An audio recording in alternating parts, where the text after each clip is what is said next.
तो hello and welcome दोस्तों। आज हम आपको बताने वाले हैं आप जीएसटी फाइल कैसे करेंगे। दोस्तों, अगर आपने भी जीएसटी नंबर ले रखा है तो उसे हर महीने या हर साल फाइल करना मैंडेटरी होता है, क्योंकि इसे अगर हम फाइल नहीं करते तो हम पे पेनल्टी वगैरह लग सकती है। क्योंकि जीएसटी नंबर एक ऐसा होता है कि वो आप अपने बिजनेस के लिए लेते हैं।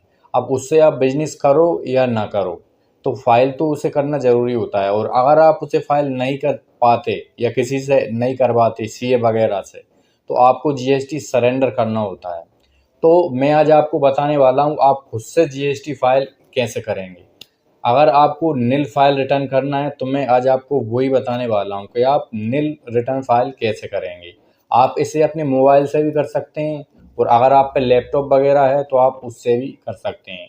तो हम आज आपको लैपटॉप के ज़रिए बताएंगे कि आप जीएसटी नील फाइल रिटर्न कैसे करेंगे। सो दोस्तों, मेरा क्या है, ई कॉमर्स का काम है। मैं ऑनलाइन कुछ प्रोडक्ट वगैरह सेल करता हूँ।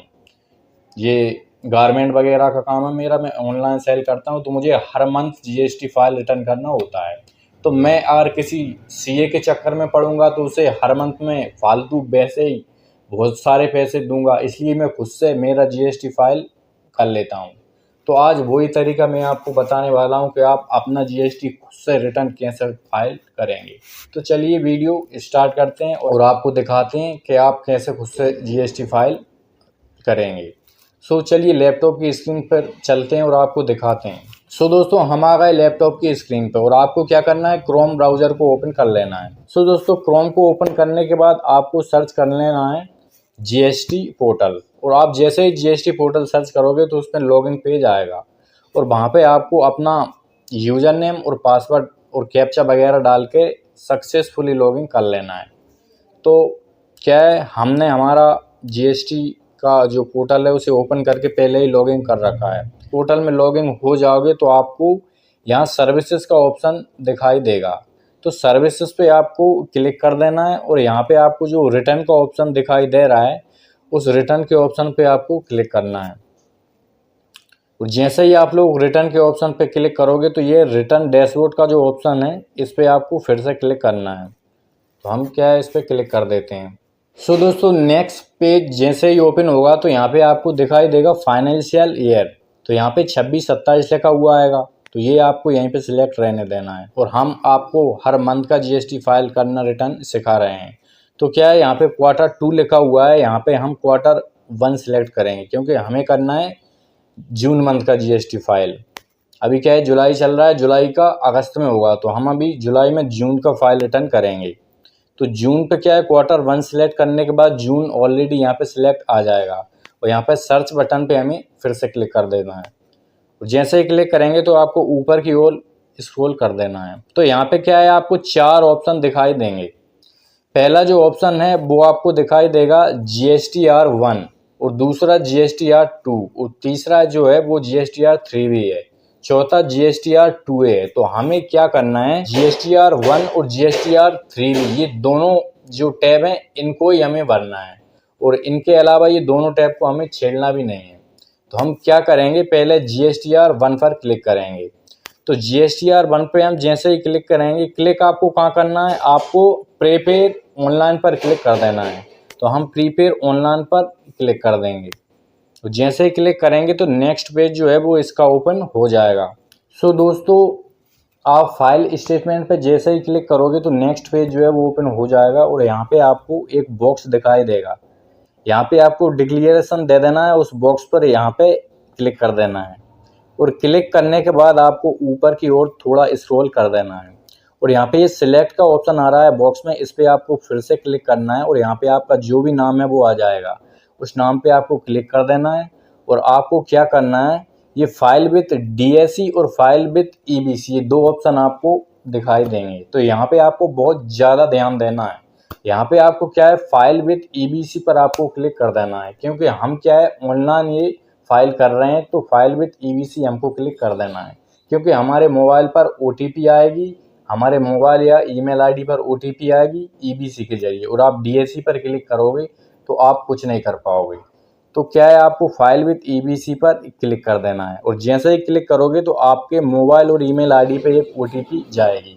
तो उस OTP को क्या है आपको यहाँ पे फिल कर देना है। तो दोस्तों OTP को आपको यहाँ पर डाल के आपको वेरीफाई पर क्लिक कर देना है, और आप जैसे ही वेरीफाई पर क्लिक करोगे तो आपका GSTR1 जो है वो सक्सेसफुली फाइल हो जाएगा। तो आपको क्या है रिफ्रेश पर क्लिक कर देना है, ये रिफ्रेश का जो एरो आ रहा है इस पर क्लिक कर देना है और आपको फिर से बैक आ जाना है। तो हम फिर से रिटर्न फाइल पर क्लिक करेंगे। तो रिटर्न पर जैसे ही आप क्लिक करोगे तो आपको यहाँ पे फिर से दोबारा से स्टार्ट करना है, क्योंकि हमें देखना है कि हमारा GSTR1 जो है वो रिटर्न फाइल हुआ या नहीं। तो क्या है हम Q1 फिर से सिलेक्ट करेंगे और जून का ही हमें सर्च कर देना है, और यहाँ पे सर्च करने के बाद ऊपर की ओर स्क्रॉल करेंगे तो हमारा दोस्तों ये GSTR1 जो है वो फाइल सक्सेसफुली हो गया है। ये यहाँ पे आपको फाइल नज़र आ रहा है। तो हमें अब क्या करना है, अब हमें GSTR3V फाइल रिटर्न करना है। सो इस पर भी हम ऑनलाइन पर क्लिक करेंगे। सो दोस्तों GSTR3V पर हमें क्लिक कर देना है और प्रीपेड ऑनलाइन पर ही हमें क्लिक करना है और ऊपर की ओर फिर से स्क्रॉल कर देना है, और यहाँ पे लिखा हुआ आ रहा है do you want to file nil return. तो हमें क्या है नील ही रिटर्न करना है। तो यहाँ पे हम इसे यस पर क्लिक कर देंगे और फिर नेक्स्ट का जो ऑप्शन आ रहा है इस पर हम क्लिक कर देंगे, और यहाँ पे एक पॉपअप आएगा, इसे हमें क्या है क्लोज कर देना है। तो जैसे ही क्लोज करोगे पॉपअप को तो यहाँ पे क्या है ये वेरिफिकेशन का एक बॉक्स आएगा, तो हमें क्या है इस बॉक्स पर क्लिक कर देना है और फिर वही ऑथराइज सिग्नेचरी पर हमें क्लिक करना है, क्योंकि यहाँ पे हमारा जिस नाम से GST है वो नाम आएगा, तो वही नाम आपको सिलेक्ट कर देना है। सेम इसका प्रोसीजर वही रहेगा जो GSTR1 में हमने किया था। यहाँ पर भी हमें फाइल विद EBC पर क्लिक कर देना है और फिर से आपके मोबाइल पर एक OTP आएगा। तो दोस्तों OTP डालने के बाद आप वेरीफाई पर फिर से क्लिक करोगे, और जैसे ही क्लिक करोगे तो यहाँ पे फाइलिंग सक्सेसफुल का जो पॉपअप है वो आ जाएगा। तो हमारा क्या है GSTR3V भी सक्सेसफुली फाइल हो गया है, और आप ओके पर क्लिक करोगे और आप फिर से रिटर्न फाइल पर क्लिक करके देखोगे कि GSTR3V हमारा फाइल हुआ या नहीं। वैसे हो तो गया है, लेकिन आपकी तसल्ली के लिए मैं फिर से आपको दिखा देता हूँ। तो यहाँ पे 26-27 सिलेक्ट रहने देना है और Q2 से हटाकर हमें Q1 पर क्लिक कर देना है, और जून का ऑलरेडी आ रहा है तो हमें सर्च पर क्लिक कर देना है, और जैसे ही आप सर्च पर क्लिक करोगे तो आपको ऊपर की ओर स्क्रॉल कर देना है। सो दोस्तों देखिए GSTR1 हमने पहले ही फाइल कर दिया था और GSTR3 भी हमने अभी फाइल किया है, तो ये भी फाइल सक्सेसफुली हो गया है।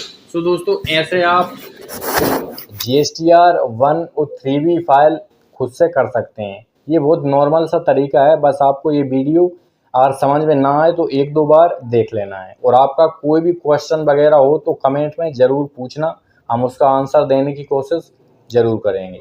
और दोस्तों इसके क्या एक मंथली की डेट रहती है, GSTR3V जो रहता है वो 20 तारीख तक रहता है। 20 के बाद आप इसे फाइल करोगे तो इस पर पेनल्टी वगैरह आपको लगेगी, तो इसे जब भी करना है 20 से पहले ही आपको करना है। और GSTR1 जो रहता है उसकी 11 तारीख की डेट रहती है, लेकिन इसे आप क्या है 11 से ज़्यादा भी अगर हो जाए 20-21 तो कोई दिक्कत नहीं है। इसे 11 से 20 के बीच में कर देना है GSTR1, और GSTR3V जो है वो 20 तारीख से पहले ही आपको करना है। तो दोनों को आप एक साथ फाइल कर सकते हैं, 11 से 20 के बीच में आप कभी भी इन्हें फाइल कर सकते हैं। तो आप क्या है CA वगैरह से कराएंगे तो बहुत सारा आपका चार्ज ले लेगा, तो आप खुद से फाइल रिटर्न करना सीखिए। और अगर आप इन झंझटों से बचना चाहते हैं तो आपका GST नंबर जो है वो सरेंडर कर दीजिए। सो दोस्तों वीडियो कैसा लगा आपको, अगर अच्छा लगा तो एक लाइक ज़रूर करना और दोस्तों को शेयर ज़रूर करना, क्योंकि आपका एक शेयर किसी आपके दोस्त के कुछ पैसे बचा सकता है जो कि फालतू में ही किसी CA वगैरह से GST फाइल कराता है और पैसे देता है उसे। सो दोस्तों मिलते हैं नेक्स्ट वीडियो में एक न्यू टॉपिक के साथ।